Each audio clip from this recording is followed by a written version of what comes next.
저는 오늘 본문 말씀을 통해서 필연의 길이라는 제목으로 하나님의 말씀을 선포하겠습니다.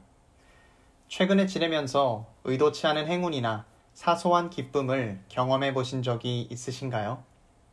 생각지 않은 뜻밖의 기쁨을 만났을 때 사람들은 그 행운을 일컬어 세렌디피티라는 단어를 사용합니다.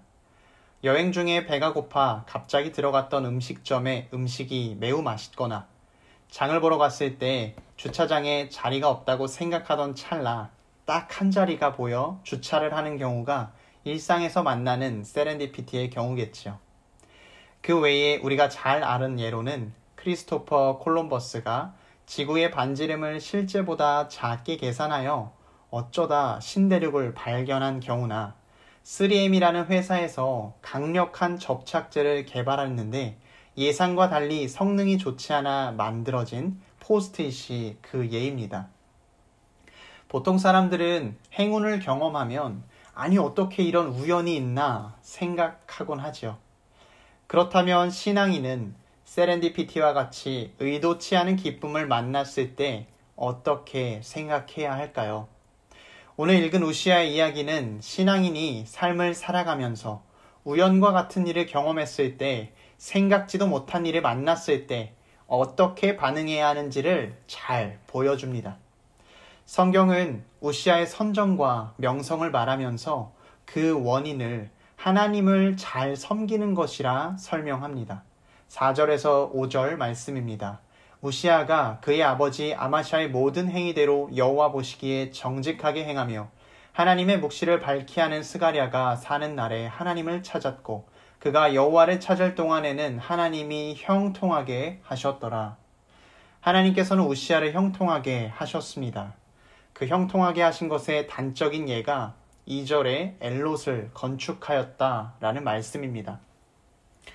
남유다는 북쪽으로는 북이스라엘이 위치하고 있었고 서쪽으로는 블레셋이라는 나라가, 동쪽으로는 암몬, 모압, 그리고 에돔이 위치했었습니다. 그나마 남쪽으로는 인접한 국가가 없었지만 그 남쪽 땅은 광활한 사막이었습니다. 유다는 실로 어디로든지 진출하기 매우 어려운 상황이었습니다. 또 당시 남유다의 내부의 상황은 어떠했을까요? 25장에 의하면 이스라엘과의 전쟁으로 국력은 쇠하여졌고 아버지가 여호와를 따르지 않은 후부터 예루살렘에서 반란이 일어나고 그 반란으로 아버지는 죽게 되었습니다. 16세의 어린 나이에 우시아가 왕위에 오른 바로 그 상황이었습니다. 그런데 오늘 하나님께서 형통하게 하심으로 이렇게 혼란스럽고 어려운 상황 중에 에돔이 차지하고 있던 홍해 바다에 엘롯이라는 지역을 탈환하고 항구를 건축하였다라는 것입니다. 사방이 막혀있던 유다였지만 이제는 교역의 길이 열리게 된 것이죠. 우리도 하나님을 붙잡을 때 사방으로 우겨쌈을 당하여도 쌓이지 아니하며 답답한 일을 당하여도 낙심하지 않을 수 있습니다. 하나님께서는 당신을 찾는 자에게 은혜를 허락하시기 때문입니다. 우시아는 하나님 앞에서 정직하게 행동하였으며 여호와를 찾았습니다. 이것이 자신의 조상 다윗이 걸어갔던 길이고 하나님 말씀대로 사는 길이며 구원에 이르는 생명의 길이었습니다. 오늘 우리도 이 말씀을 기억하고 하나님의 도우심 없이는 단 한순간도 살아갈 수 없음을 인정하며 살아가길 축복합니다. 오늘 말씀을 보면 하나님께서 형통하게 하신 것은 이 엘롯뿐이 아니었습니다. 6절 말씀을 보니까요. 우시아가 나가서 블레셋 사람들과 싸우고 가드 성벽과 야브네 성벽과 아스돗 성벽을 헐고 아스돗 땅과 블레셋 사람들 가운데에 성읍들을 건축하매. 이렇게 블레셋 지역의 성읍들을 건축하여 이제는 블레셋 땅과 맞닿아 있는 지중해로도 진출할 수 있게 되었습니다. 또 7절과 8절에는 하나님이 그를 도우사 블레셋 사람들, 아라비아 사람들, 마온 사람들을 치게 하시고 암몬 사람들에게 조공을 받게 하시고 우시아의 명성이 애굽 땅까지 전해졌다고 기록하고 있습니다. 하나님께서는 당신의 말씀을 따르는 우시아에게 이렇게 군사 외교적인 형통뿐만 아니라 회복의 은혜를 허락하십니다. 주변에 무너졌던 곳을 회복시켜 주신 것입니다. 9절에 지난 북이스라엘과의 전쟁에서 무너진 망대를 세워 견고케 하셨고 10절에는 농사의 부흥을 경험하게 하셨습니다. 올 한 해 우리의 삶 가운데에도 곳곳에 무너진 성벽이 있진 않습니까?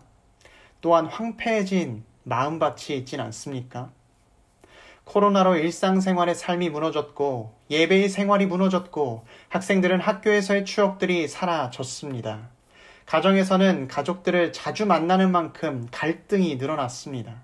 나이는 더욱더 들어서 건강한 육체는 쇠하여졌고 생각은 대체로 부정적으로 바뀌었으며 영적인 기대가 없어지고 변화를 바라는 마음조차 메말라 있습니다. 이러한 우리의 상황에 필요한 것은 잠시 우리를 즐겁게 해주는 우연한 기회나 기쁨 또는 어떠한 이벤트가 아니라 바로 마르지 않는 하나님의 은혜요 축복임을 믿습니다.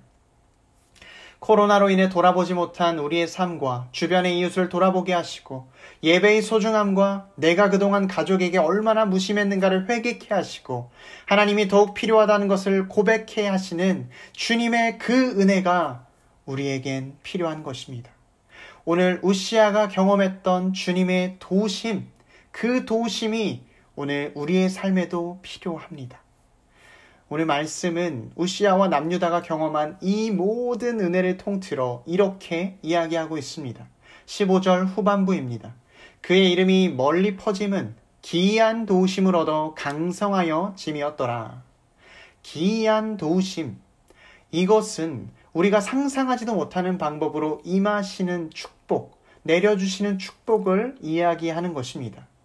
뾰족한 수가 없지만 묵묵히 주님께 맡기고 살아갈 때 경험하는 기적들입니다. 주님, 이 상황 나는 해결하지 못합니다. 주님이 아니면 도저히 안 됩니다. 주님, 나는 주님이 없으면 단 하루도 살아갈 수가 없습니다. 고백하고 하나님께서 함께 하시지 않으면 나는 오늘 하루를 살아갈 용기가 없습니다. 너무나도 두려운 하루입니다. 하나님을 찾을 때 하나님께서는 당신의 권능을 통해 우리를 도우시고 인도하여 주십니다. 누가 16세의 우시아의 통치로 유다가 이렇게 강성해지리라 생각했을까요? 뒤에서는 바로의 전차가 추격해오고 앞으로는 망망대해의 홍해 앞에 서 있던 이스라엘 백성들이 어떻게 자신이 살 수 있으리라 생각했겠습니까?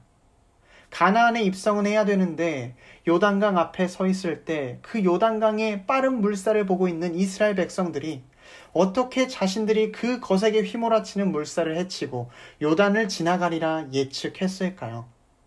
양문 앞에 38해 된 병자가 어떻게 자신이 두 발로 일어설 수 있으리라 생각했겠습니까? 우리가 하나님 말씀대로 살아가고 하나님을 찾을 때 우리가 생각지도 못한 하나님의 크신 기이한 도우심을 경험하게 되는 것입니다. 그러나 내가 경험한 기이한 도우심에 대한 감사, 심지어 나에게 주어진 평범한 일상생활까지도 주님께서 도와주는 것이다. 모든 것이 주님께로부터 온다. 이 생각을 잃어버리는 순간 우시아는 교만해졌습니다. 강성해진 우시아에게 하나님은 더 이상 필요하지 않는 분이 되었습니다. 우시아는 모든 은혜가 하나님께로부터 온다는 사실을 잊어버렸습니다. 16절 말씀입니다. 그가 강성하여짐에 그의 마음이 교만하여 악을 행하여 그의 하나님 여호와께 범죄하되 곧 여호와의 성전에 들어가서 향단에 분향하려 한지라. 교만함은 하나님의 말씀에 순종하지 않는 것이요 하나님께 맡겨야 할 것을 내가 할 수 있다고 생각하고 행동하는 것입니다. 그래서 교만은 하나님의 도우심이 아니라 필연적으로 하나님의 심판을 경험합니다. 이러한 교만은 우시아뿐만이 아니었습니다. 사무엘을 기다리지 못하고 자신이 임의대로 제사를 드린 이스라엘의 첫 번째 왕 사울도 그러했습니다. 여호와께서 정하신 규율대로 제사하지 아니하고 다른 불로 하나님께 제사를 드린 아론의 두 아들도 그러했습니다. 모두가 하나님의 심판을 경험했습니다. 오늘 말씀을 읽는 우리는 어떻습니까? 하나님의 기이한 도우심으로 죽을 수밖에 없던 죄인이었지만 생명을 얻은 우리, 예수 그리스도의 십자가 보혈로 구원을 받은 우리는 겸손히 말씀의 길을 걷고 있습니까? 아니면 교만함으로 하나님에게 반하여 생명의 길이 아닌 심판의 길로 걸어가고 있습니까? 우시야 왕이 죽는 날까지 나병 환자가 되었고 나병 환자가 되매 여호와의 전에서 끊어져 별궁에 살았으므로 그의 아들 요담이 왕궁을 관리하며 백성을 다스렸더라. 우시야는 하나님의 축복으로 시작해서 하나님의 심판을 받아 말년을 쓸쓸히 마무리하는 용두사미와 같은 인생을 살았습니다. 한센병에 걸렸을 때 이것이 나의 잘못을 회개하고 하나님께 돌이킬 기회라는 것을 기억했다면 그의 삶이 어떻게 될지 몰랐겠지만 오늘 말씀에서는 우시야의 남은 시종 행적은 이사야가 기록하였다라는 말 외에 우시야에 대해서 언급하지 않습니다. 사랑하는 성도 여러분, 오늘 내가 만난 이 우연이 하나님께로부터 온 축복이라고 생각하고 감사하는 것이 바로 신앙인의 바른 모습입니다. 신앙인은 우리가 모르는 기이한 도움이 찾아왔을 때 그 이유를 하나님께로부터 찾는 사람이고 겸손하게 하나님을 구하는 사람이며 잠시 교만하여 줄지라도 회개하여 하나님께 돌아오는 사람입니다. 그래서 겸손은 은혜로 이어지는 필연의 길이며 교만은 심판으로 달려가는 필연의 길입니다. 오늘 이 말씀을 듣는 저와 여러분이 하나님께서 우리에게 말씀하신 이 필연의 길을 기억하며 언제나 겸손함으로 은혜를 경험하는 신앙인 되기를 소망합니다. 기도하겠습니다. 사랑과 은혜가 풍성하신 주님, 오늘도 우리에게 허락하신 은혜 감사합니다. 우리의 일상에서 경험하는 하나님의 손길과 기이한 도우심으로 말미암아 오늘을 살아감을 고백합니다. 우리가 언제나 겸손함으로 하나님을 찾는 자 되길 원합니다. 우리의 마음에 정직한 영을 부어주시고 주님 사모하는 마음으로 채워주시고 주님 만나고 바라는 갈급함을 채워주시옵소서. 우리가 사방으로 우겨쌈을 당하여도 쌓이지 아니하며 답답한 일을 당하여도 낙심하지 않을 수 있는 소망을 알길 원합니다. 그 소망을 붙잡길 원합니다. 주님, 우리 가운데 역사하여 주시옵소서. 감사드리며 우리의 목자이신 예수 그리스도의 이름으로 기도드리옵나이다. 아멘.